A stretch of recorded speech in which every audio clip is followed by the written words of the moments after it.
최덕기 팀장입니다. 저번에 말씀드린 것처럼 그 뼈대부터 그 사람의 구조로 되어 있는 그 담보에 대해서 제가 하나하나씩 다시 설명을 한번 드려보겠습니다. 일단 제가 머리 부분의 사망 부분을 말씀드리겠습니다. 사망. 자, 담보 설명이 굉장히 중요한 게 담보들을 많이 이해를 못하세요. 그리고 사실은 담보들이 굉장히 한 회사에 수백 가지 담보들이 있습니다. 근데 그거를 다 이해하려고 그러면 사실 어렵잖아요. 사실은. 그렇죠? 근데 하나만 알면은 많은 것들을 이해를 할 수가 있습니다. 이 시간에 여러분들 좀 더 쉽게 이해할 수 있게끔 저는 설명을 드리겠습니다. 자, 사망. 그렇죠? 사망은 제가 말씀을 안 드려도 분명히 아실 겁니다. 근데 앞에 아무것도 안 붙어 있어요. 그럼 이게 무슨 말이냐? 질병이든 상해든. 이제 생명보험 같은 경우는 뭐 일반 사망이라는 것도 있습니다. 근데 일단 오늘 이 시간에는 질병과 상해 이 두 가지로만 말씀을 드리겠습니다. 질병이든 상해든 사망했을 때 보험금 얼마를 지급한다 라는 말입니다. 그러면 어떤 보험에는 질병 사망, 말 그대로 질병 사망할 때만 보험, 어떠한 질병이든 또 질병 앞에 아무것도 안 붙어있기 때문에 어떠한 질병이든 사망했을 때 얼마를 지급한다. 마찬가지로 상해 사망 1억을 예를 들어서 지급을 한다. 그러면 어떻게 해요? 앞에 아무것도 안 붙었잖아요. 어떠한 상해든 사망했을 때 1억을 지급한다. 만약에 그러면 상해 앞에 교통이라는 말이 붙어 있었습니다. 그럼 어떻게 해요? 교통, 상해, 사망일 때만 보험료를 지급한다는 겁니다. 그러면 교통 앞에 또 뭐가 붙었어요? 대중이라는 말이 붙으면 어떻게 돼요? 대중, 교통, 상해, 사망일 때 얼마를 지급한다. 자, 이해 가셨죠? 그러면 앞에 사망 앞에 아무것도 안 붙어 있으면 어떻게 해요? 질병이든 상해든 어떤 사망이든 사망했을 때 얼마를 준다. 그러면 질병 사망, 상해 사망보다 그냥 사망이라는 담보로 특약으로 되어 있는 주계약이 굉장히 보험료가 더 비싸겠죠, 그렇죠? 범위에 따라서 보험료가 그 가격에 따라서 차이가 있다는 것을 좀 이해를 할 수 있겠고요. 주계약 보면 사망하거나 뭐 예를 들어서 80% 이상의 휴유장애 시 얼마를 줍니다라고 아마 그런 담보로 써 있는 걸 많이 보셨을 겁니다. 휴유장애. 제가 생활의 불편함이라고 말씀을 드렸죠. 근데 휴유장애 80% 이상의 담보들은 대부분 주계약들에 많이 가입을 계시는데 이하의 가입을 하신 분들은 많지가 않으세요. 아까 제가 예전에도 한번 설명해 드린 것처럼 한쪽 눈이 안 보이면 휴유장애 50%입니다. 근데 야구공이 날라왔어요. 자, 이건 상해예요, 질병이에요? 상해입니다. 그때 어떻게 의사들은 상해, 휴유장애 50%라고 추정이 될 겁니다. 근데 안에서 질병으로 인해서 제가 한쪽 눈이 싫어하고 이랬어요. 어떻게 보면 질병, 휴유장애 50%. 그냥 단순하게 보험을 가입했으니까 나오는 게 아니라 증권에 명시된 것만 나온다고 생각하시면 됩니다. 근데 하나라면 어떻게 돼요? 이해가 가는 거예요. 그러면 어떻게? 휴유장애, 앞에 아무것도 안 붙였으니까 질병이든 상해든 휴유장애 얼마를 준다는 겁니다. 범위가 제일 큰 거겠죠. 그러면 과연 사망은 얼마로 준비하는 게 좋은가? 많으면 좋죠. 내가 사망하면 우리 가족들한테 많이 보험금이 지급되면 좋은데 사실은 그 보험 유지하는 것도 굉장히 중요하기 때문에 사실 얼마를 해야 될지 망설이는 분들이 많으세요. 종신보험, 특정 상품을 제가 비교를 하는 건 아니지만 어떤 종신보험 가입하신 분한테 보험 사망하면 얼마 나옵니까 했을 때 그 얼마가 나오는지에 대해서도 이해를 못 하시는 분들이 굉장히 많으시더라고요. 자, 한번 내 가족을 한번 생각해 보겠습니다. 자, 제가 그림으로 한번 생각해 볼게요. 아빠가 있고요. 엄마가 있고요. 보통 요새는 자녀가 두 명 정도를 낳죠. 2명이 있습니다. 아빠가 만약에 사망을 하게 되면 엄마 혼자 아이 둘을 안고 살아야 됩니다. 그럼 사실 둘이 같이 벌을 때는 요새 맞벌이들 많이 하시니까 같이 벌었을 때랑 혼자 벌었을 때는 교육하는 것 자체가 굉장히 힘들 겁니다. 먹고는 살 수 있을 겁니다. 내 자식을 먹여 살리는데 엄마 혼자 못 벌겠습니까? 하지만 같이 있을 때에 비하면 사망했을 때 굉장히 파급 효과는 굉장히 클 겁니다. 근데 사망한 것도 모자라서 사망은 하진 않았습니다. 다행히도. 근데 위로 올라왔습니다. 아빠는. 휴유장애로 누워 있었습니다. 그럼 엄마는 어떻게 해야 돼요? 아빠도 안아야 되고 아이 둘도 안아야 돼요. 병원비도 벌으셔야 되고 또한 간병도 해야 되고 애들 교육도 해야 되고 또 돈도 벌으셔야 돼요. 굉장히 힘든 이 집안은 아마 굉장히 앞으로 나아갈 수 있는 희망이 많이 없을 겁니다. 이런 가정들이 굉장히 많으세요. 그래서 실손의료비, 실비, 제 몸통이라 그랬죠. 실비 보험을 가입을 했어요. 병원비 나오는 보험. 그래서 병원비만큼은 해결을 했어요. 근데 나아질 수 있는 게 뭐가 있을까요? 생활은 더 이상 나아질 수가 없습니다. 그래서 제가 왜 그런 뼈대를 말씀드리는가 뭐냐면, 실손 의료비는 병원비, 내가 얼마가 나와도 실질적인 비용이 나오는 거지만 생활을 못 하잖아요. 그렇죠? 내가 입원을 했을 때, 휴유장애로 누워있던 어떤 걸 누워있을 때 병원비로 나오는 건 당연한 거고, 내 손에 쥐어주는 돈이 얼마가 되느냐에 따라서 보험료도 틀려지겠지만 이 집안에 준비된 자세도 틀려지겠죠. 그렇죠? 얼마큼 어떻게 준비하느냐에 따라서 사망했을 때는 얼마를 준비해야 되느냐, 최소 장례식 비용부터 시작해서 최소한의 뭐 아이들의 교육비, 집 한 채 값, 또한 아내의 창업비, 뭐 이런 정도로 분류를 할 수가 있습니다. 그러면 얼마가 필요할 것인가 예상을 하고 그 재무 상태에 맞춰가지고 우리 얼마 정도에 가입을 하자 라고 FC한테 요구를 할 수가 있는 거죠. 그렇죠? FC가 사망하면 얼마만 하면 되라고 하는 게 아니라, 나는 사망하면 얼마가 필요합니다. 그 금액은 얼마 정도면 됩니까? 라고 요구할 필요가 있습니다. 휴유장애도 마찬가지로. 네, 휴유장애 때 분명히 질병 휴유장애, 상해 휴유장애 구별이 돼 있겠지만 생활의 불편함이라고 했습니다. 치매도 휴유장애고, 우리가 앞으로 닥쳐야 될 일일 수도 있는 거고요. 그래서 휴유장이 굉장히 중요하다는 것을 말씀을 드리고요.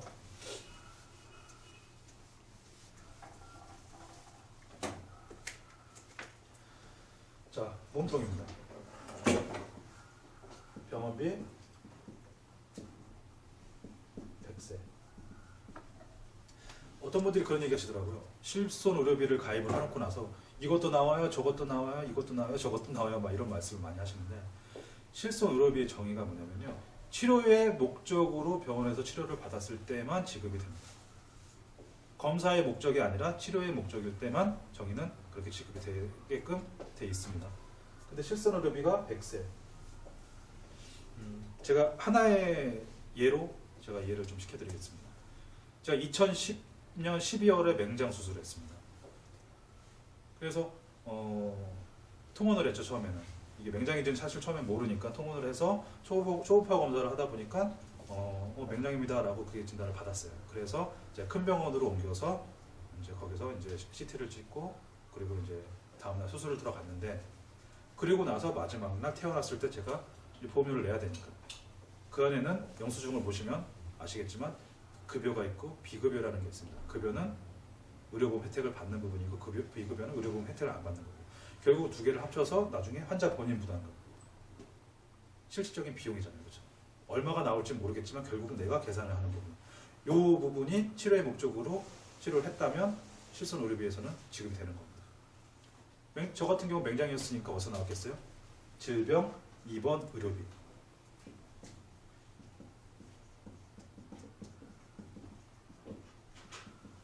제가 만약에 뭐 운동을 하다 다쳤거나 뭐 골절이 됐거나 그래서 입원을 했다, 어떻게 돼요? 그거는 질병이 아니라 상해니까 어떻게 해요? 그 부분은 상해 입원 의료비에서 지급이 되는 겁니다. 만약에 상해 입원 의료비라는 담보가 없고 질병 입원 의료비만 있어요. 근데 아까처럼 제가 뭐 운동을 해서 다치거나 뭐해서 상해를 해서 다쳤어요. 병원비가 나올 거야, 안 나올 거야? 안 나옵니다. 그래서 이 부분 두 개를 같이 가입을 해야 되는 게 실비 입원 의료비를 말씀을 드리는 거고요. 근데 만약에 제가 입원은 안 하지만 통원을 할 수 있잖아요. 통원으로 CT 촬영할 수 있고, 통원으로 MRI를 찍을 수 있고, 통원으로 뭐 위내시경을 할 수도 있고, 통원으로 할 수 있는 부분 어떻게 해요? 입원 의료비만 있으면 당연히 통원 의료비 부분에 대해서는 지급이 안 되겠죠. 그래서 질병 통원 의료비, 상해 통원 의료비를 가입하는 겁니다. 이 네 가지 담보가 어떤 담보예요? 실손 의료비 담보라는 겁니다. 실질적인 손해만 준다. 질병 입원 의료비 5천만 원, 상해 입원 의료비 5천만 원, 그리고 질병 통원 의료비 30만 원, 상해 통원 의료비 30만 원 한도에서 실질적인 손해만 준다. 그래서 실손 의료비, 실비라는 말씀을 드리는 겁니다. 그래서 보험은 몇 개 가입했어요, 제가 예전에 방송에서 말씀드린 것처럼 몇 개 가입했어요, 얼마 가입했어요가 중요한 게 아니라 담보로 말씀하는 거예요. 나 사망하면 얼마 가입됐어? 실비는 질병 입원 이 네 개 담보, 질병, 상해, 또 입원 의료비, 통원 의료비 이렇게 구성이 잘 돼 있는지, 얼마의 한도 있는지, 그게 100세인지 이런 걸 좀 체크를 해줄 필요가 있습니다. 그리고 운전자 보험. 제가 예전에 운전자 보험에 대해서 말씀드렸던 게 그 자동차 보험이랑도 많이 헷갈린다고 제가 말씀을 드렸었잖아요. 많은 분들이. 우리나라는 법이 민사, 형사, 행정 이 세 가지의 법으로 많이 구성이 돼 있어요. 자동차 보험은 말 그대로 민사건만 해결을 해주는 겁니다. 자동차를 위한 1년에 한 번씩 드는 보험이죠. 자동차를 위한 보험인데 자동차로 사고가 났을 때 대인 처리, 사람이 다치면 치료를 해줘야 되는 거고 물건이 망가지면 그 물건을 보상을 해줘야 되는 게 민사 처리입니다. 근데 지금 법이 바뀐 게 뭐냐면 과거에는 구대 중과실만 형사처벌, 물론 이제 제가 이 구대 중과실이라는 거는 11대 중과실인데 구대 중과실이라고 제가 축소해서 말씀드리는 이유는 운전자 보험에서 보상하는 범위입니다. 거기에는 뭐 음주 뺑소니 있는 고의적인 사고이기 때문에 그건 빼겠습니다. 9대 중과실일 때 사고 났을 때 보상 형사, 그때는 민사권에서 넘어가서 형사나 행정 국가에다 벌금을 내는 거죠. 이 부분까지 넘어가는 부분이어가지고 그거는 개인 사비로 내는 거였는데 운전자 보험이 있을 경우 어떻게 해요? 그 안에 한도 내에서 실손 보상을 해주는 겁니다. 실종의 손해만 본 거에 대해서만. 근데 문제는 지금 법이 바뀐 게 뭐냐면 6주 이상의 9대 중과실이 아닌데도 불구하고 6주 이상의 진단이 나왔을 때 형사처벌이 가능하다라고 법이 바뀌었습니다. 그래서 운전자 보험 한번 체크할 필요가 있는 거죠. 그래서 시기에 따라서 운전자 보험 언제 어떻게 얼마큼의 기간을 동안 가입을 했느냐도 굉장히 중요한 거니까 그 부분에 대해서 좀 체크할 필요가 좀 있고요. 그리고 이제 살들입니다. 그 암, 뇌, 심장. 제가 왜 뇌, 심장이라고 표현하니까 뭐냐면 그 담보들마다 뇌혈관이라는 담보가 있고요. 그리고 뇌졸직이라는 담보가 있고요. 그리고 뇌출혈이라는 담보가 있습니다. 그리고 그 심장 부분은 어떻게 해요? 허혈성 그리고 급성심근경색증, 보통 이렇게 좀 많이 분류가 되어 있는데 이 부분에 대해서 좀 많은 보험의 논란이 좀 많으세요. 소송들이 많이 좀 일어나는 부분이 있어가지고 제대로 좀 알고 담보를 좀 한번 확인해 줄 필요가 있는 게 제가 단적인 뇌 하나로만 보겠습니다. 그 우리가 보험료를 청구를 할 때 진단금을 청구를 할 때는 병원에서 진단을 받았을 때 무조건 준다고 했지만 보험회사에서는 그 진단명 옆에 질병 분류 코드라는 게 있습니다. 그 코드를 보고 이제 보험료를 지급을 하게 되는데요. 뭐 예를 들어서 뇌 하나로 한번 제가 질병부터 예를 한번 들어보겠습니다. I라는 코드를 씁니다. 그리고 60부터 62. 물론 이 안에는 60.1, 60.2, 60.3, 60.3 여러 가지가 있습니다만 I 60부터 62까지는 뇌출혈로 보시면 되고요. I 60부터 66 뇌졸중이고요. I 67부터 69 뇌혈관. 큰 범위를 따지면 이렇게 됩니다. 그러면 만약에 난 뇌출혈이라는 담보를 가입했는데 I 63이 나왔어요. 그럼 어떻게 돼요? 병명에는 뇌출혈이라고 되어 있는지 한글로 뇌출혈이 되어 있는지 모르겠지만 질병 분류 코드는 I 63으로 되어 있으면 뇌출혈로 가입하신 분은 어떻게 해요? 보험료가 지급이 안 되는 겁니다. 마찬가지로 I 60 뇌졸중으로 가입을 하신 분이 있는데 I 67이 나왔어요. 어떻게 해요? 범위가 넘어간 거기 때문에 뇌졸중에서는 지급이 안 되는 겁니다. 그럼 어떻게 해요? 범위가 더 큰 거를 가입하는 게 더 유리하시겠죠. 당연히 보험료는 틀려질 것이고 내가 선택을 어떻게 하느냐에 따라 틀려지는 거예요. 마찬가지로 심장도 급성심근경색증이 있고 허혈성 질환이 있습니다. 허혈성 질환이라는 담보가 더 범위가 큰 거기 때문에 자 과연 그래서 내 재무 상태에 맞춰서 어떤 범위로 어떻게 가입을 하느냐를 선택하는 것이 굉장히 중요하다고 생각이 듭니다. 그러면 이런 살들을 가입을 할 때 그냥 단순하게 암을 가입했어, 뇌 쪽에 담보를 가입했어 이렇게 가입을 하는 게 아니라 내 재무 상태에 맞춰서 만약 내 연봉이 3천만 원입니다. 그럼 암으로 내가 병원에 입원을 했어요. 실손 의료비가 있어서 그 담보가 있어서 병원비는 질병 입원 의료비 지급이 되겠죠. 그러면 내 손에 쥐어지는 돈은 어떻게 돼요? 내 연봉이 3천만 원이면 최소 3천만 원이 쥐어져야 내 생활이 어느 정도 유지가 되는 겁니다. 그러면 암이 걸렸다. 그럼 얼마를 받으셔야 돼요? 3천만 원을 가입을 하셔야 되는 거예요. 그럼 내 연봉이 만약에 5천만 원입니다. 병원비가 얼마가 나오던 실손 의료비에서 지급이 되고 자, 내 손에 쥐어지는 돈 얼마가 쥐어져야 돼요? 5천만 원을 쥐어줘야 돼요.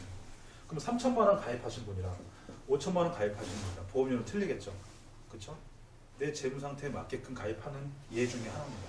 단순하게 그냥 암은 누구나 해야 돼, 뇌는 누구나 해야 돼 이 정도면 됐지가 아니라 내 연봉이 얼마니까 그래 내 손에 쥐어준 돈은 이 정도는 받아야 돼. 마찬가지로 내가 한 달을 누워 있어도 내 월급이 한 달에 300만 원이나 내 한 달에 병원을 뭘로 누워 있던 병원비가 얼마가 나오든 중요한 게 내 손에 얼마만 쥐어주면 돼요? 300만 원이 주어지면 되는 겁니다. 최소한. 보험은 그렇게 선택해서 가입을 하는 겁니다. 그냥 무작정 싼 거로 가입하시는 게 아니라 내 재무 상태에 맞게끔 가입하시는 게 굉장히 중요하다는 걸 말씀드리는 거예요. 그러다 보면 어떻게 돼요? 상대방이 뽑아오면은 내가 나 이 금액에서 좀 더 플러스 해주세요. 이 금액에서 좀 더 빼주세요라고 요구를 할 수가 있겠죠, 그렇죠? 납입 기간도 얼마큼 해주세요.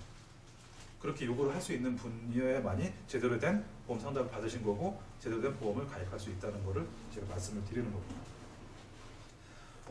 좀 더 많은 제가 설명을 해드리고 싶지만 그렇게 하면 좀 많이 길어질 것 같아서 제가 또 간단하게 또 정리를 해드리자면 과거에 보험을 가입을 안 하시는 분들을 보면은 두 종류이셨어요.